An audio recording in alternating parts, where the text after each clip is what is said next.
Well, good morning, everybody. This is the referendum that no one thought was going to happen. It's the referendum that the Prime Minister hoped he would never have to deliver. And it's the referendum that UKIP have spent 20 years fighting for. And it's worth reminding ourselves what a big change in the political scene there's been, because in 2012, Mr. Cameron repeatedly, and in fact in very adamant terms, said there would be no referendum. He said that he believed in our membership of the European Union, so there was to be no debate and we could frankly all go hang. But it was the rise of UKIP that of course forced his hand. They decided they had to shoot the UKIP fox.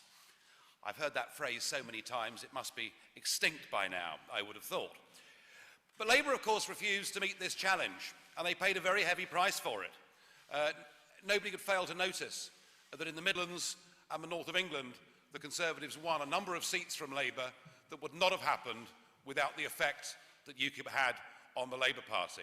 So that we can say this morning with absolute and total confidence that without UKIP there would be no referendum. And we're very pleased and very proud as a party we've made that happen. Now we're told the referendum will happen by the end of 2017, but I suspect it's going to be very much earlier than that. Who knows? It could even be as early as March or April next year. But of course the referendum will follow the renegotiation. And I put it to you this morning that actually it is that renegotiation that is the key. For the moment, the Prime Minister David Cameron is being allowed to set his own agenda. He goes virtually unchallenged in the Westminster Village. He says the renegotiation is about making sure that migrants don't get immediate access to benefits. On a really good day, he suggests that he might try and get one or two employment powers back from Brussels, and that's it. To say that it's modest would be an understatement. Gone already is any thought of treaty change. That which the Foreign Secretary was saying as recently as early June was absolutely necessary. Gone is any attempt to control the free movement of people, because he knows he doesn't have support within the European Council. So there's no question that as this campaign begins, there's no doubt at all that the yes side are in the lead. And my goodness me, aren't the yes side busy? Aren't they active? They're campaigning at full throttle. Never a day goes by without Sir Richard Branson appearing on a television programme, without the ubiquitous Ken Clarke, who now appears to be more politically active than he's been at any time in the last 40 years. Tony Blair pops up every now and again, obviously keener to slag off his own party, but making it clear that Britain absolutely must stay in the European Union. Oh, and I nearly forgot President Obama, as regularly as he can, saying why Britain must stay part of the EU. We've even had the vice-chancellors of 20 universities, without, I think, much reference to their own boards, telling us that unless we're given some of our own money back, academia in Britain will crash. And of course, the CBI and their friends in the corporate world, the people who over the last 100 years economically have been wrong about absolutely everything. But be in no doubt that if we vote yes in this referendum, it really means yes. It'll be a vote for deeper political union. It'll be a vote for more EU legislation. It'll be a vote for an extension of EU foreign policy. And if the yes men get their way, it'll be a vote that brings Britain closer to joining the euro. You don't believe me? Just listen to Richard Branson on the Mar programme. Just listen to Tony Blair the other day. They're all coming out with the line that if the economic conditions are right, they would like us to join the euro. And I think one of the big mistakes in the British debate is there seems to be this thought that being a member of the EU is like a sort of never-ending series of lines in the sand. And some in the yes campaign may pretend, well, if we vote yes, our relationship will stay as it is. But it won't. And to say that is to fundamentally misunderstand what the EU is. It's a process. Every single day, every single directive, every single regulation adds to the power of Brussels, adds to the acquis communautaire, and takes away from Britain just a little bit more of our ability to govern ourselves. I think the risk of actually staying in the European Union is now quite great, because we risk being trapped inside a failing club, and a club that is wholly unsuited for Britain assuming its proper place on the global trading stage. Well, given all of this, what of the no side? Well, they've gone to ground. Those who, in some cases, have been calling for 20 years for a fundamental change in Britain's relationship with the European Union have decided to stand aside, to wait and see, not to snipe at the Prime Minister, and to wish him well with his renegotiations.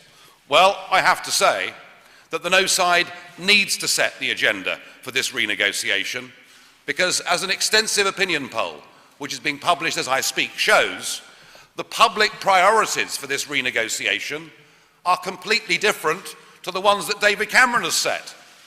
The overwhelming major point that the British public want to see renegotiated is, of course, the question of open borders. And is it any wonder, as we see the scenes at Calais every evening and every day, is it any wonder as we realise that the European Union's common asylum policy is directly bringing the results that I predicted when I spoke in Strasbourg on the 16th of April this year during the general election campaign. I was pretty much ignored by everybody then, but the fact is the EU's common asylum policy means that limitless numbers of people can come onto the continent. Now, of course, the yes side will say, but that's okay, because Britain is not opted into this scheme. But actually, the Italians, the Greeks and the French have a very neat way out of this. All the French authorities need to do at Calais is to grant asylum status to all 5,000 people there, give them French passports, and then they can come to the United Kingdom without having to climb onto the back of a truck. So we do need to discuss free movement of people. And we do need to discuss, in the old days, 40 years ago, it was called sovereignty, but we'll ditch that word as nobody gets it. But let's call it the supremacy of Parliament. Let's call it the ability of the British people to make their own laws. Let's call it our ability to have a veto over EU law, be that by our Parliament or be it by our courts. The British people care about that, and Mr Cameron will not be discussing that in his renegotiation. And the other issue that is uppermost in the minds of the British people as they view this renegotiation, but not even being discussed in Westminster, is the cost of membership. The fact that being a member of the EU in these straitened times is really rather expensive. So what we have to do at every EU summit is we have to be out there making those arguments and showing Cameron's renegotiation to be nothing more than hollow.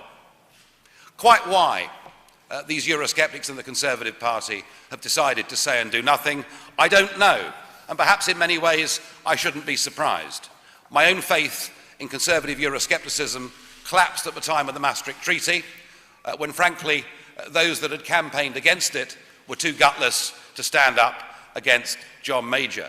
But given that we face the political opportunity of a generation, it is hopeless, to quote my colleague Mark Reckless, it is hopeless in a marathon race to the line in this referendum to give the Prime Minister and the yes side a 13-mile start.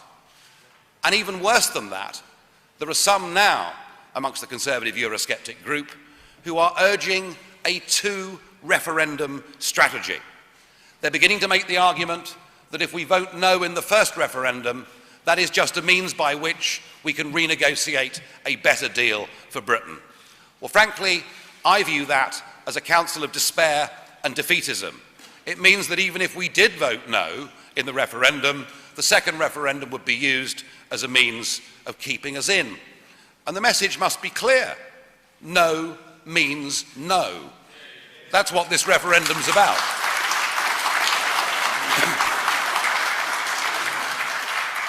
We don't want to be like Denmark or the Irish and forced to vote again.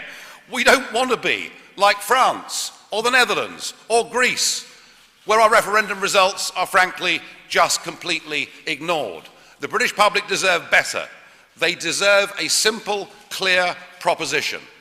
And in the absence of anybody else, UKIP is going to take the lead in this country, and we are going to launch in September a major ground campaign. We're going to launch in the first week of September the biggest public outreach programme this party has ever attempted. And we do it because, yes, we want our country back. We genuinely believe that the best people to govern Britain are the British people themselves.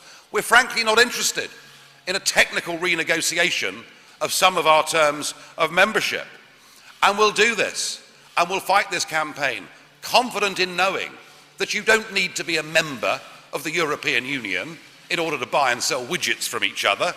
Goodness me, there are countries all over the world that trade with Europe without being members of that union.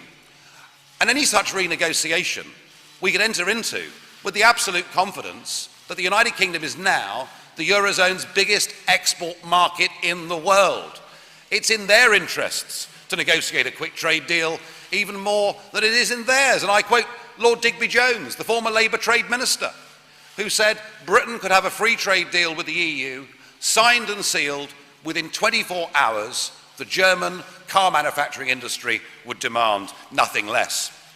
And we'll make the arguments that only by being free of this desperately out-of-date customs union will we be freed and able to negotiate our own global trade deals. It's very interesting. In fact, I'm really rather tired of listening to leading politicians from the Liberal Democrat, Labour and Conservative parties who too often tell us that the United Kingdom is not big enough to negotiate its own terms on the world stage. What they mean, ladies and gentlemen, what they mean is we're not good enough. They don't think we're good enough to stand on our own 2 feet and negotiate our own trade deals. Well, Iceland, with a population of 1/3 has just negotiated its own free trade deal with China. And I think if Iceland can do it, I'm damn certain that Britain can do it. And unlike all the others, we in UKIP do believe that Britain is good enough. We believe in our country's ability to stand on our own 2 feet.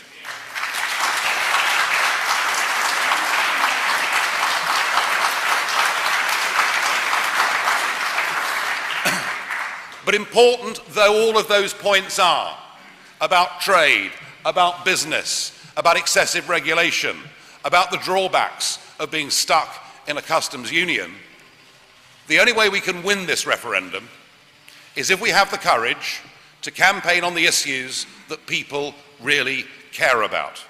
We have to show the British public clearly and unequivocally that as a member of the European Union, we cannot control our borders, we cannot be in control of our own immigration policy, and we will do that as a political party that is not opposed to immigration, actually as a political party that believes we could have good, positive immigration into this country by adopting the Australian-style point system. It's something that would receive overwhelming support in this country, but it's something we cannot do as members of the European Union. And we have to tell people the truth about the extent to which we've lost the ability to govern ourselves. We have to explain to the British people that actually over half of the laws that are made in Britain every single year are not made by the men and women who were sent to Westminster after each general election, and that the others quite deliberately have tried not to tell us the truth. And we have to explain to people that there's absolutely no need to send £55 million a day to an organisation whose accounts have not been signed off for the last 19 years in a row, that we don't need to do it, and that we have far more important economic priorities at home than sending this money to Brussels. We must challenge the Cameron government renegotiation at every single step. So we will, as I've said earlier, in the first week of September, launch our biggest ever public campaign. We are going to hold literally hundreds of public meetings up and down this country. We'll do it, and I believe by going out there and taking the message to ordinary people, we will mobilise a people's army against the Westminster elites and their friends in corporate business. We'll do it confident that the United Kingdom not only can govern herself, but should govern herself. We'll do it believing that actually the risks of remaining a member of the European Union are now far greater than the risks of standing on our own 2 feet and charting our own course in the world. UKIP will lead this ground campaign in the country, but that is not the same as saying that this is some dramatic bid by me or the others in this room to think that UKIP will get the official designation for the No campaign. We won't, and we won't be applying. What we will do is play our part in this campaign. At the moment, there are 2 competing bodies, one very much a Westminster club, one very much an outside the Westminster club. There's merit in what both of those organisations are trying to do. We as a party, after this party conference, will make our minds up which one of those teams we will back. Although privately I have to say, I hope, given that I can see there's talent in both of those teams, that actually there will be a coming together. And I want to make this clear, I will and we will share platforms, work and campaign with anybody out there in the Eurosceptic movement. You'll hear no negativity from us once they've got off their backsides and decided to join this fight. We cannot allow Cameron to go into this renegotiation unchallenged. We cannot allow the yes side to have the massive head start that they've got in the polls and in the general campaign in the country. And I would say to Eurosceptics of every hue in Britain, we're going to be out there from the 1st of September. Come and join us. Thank you.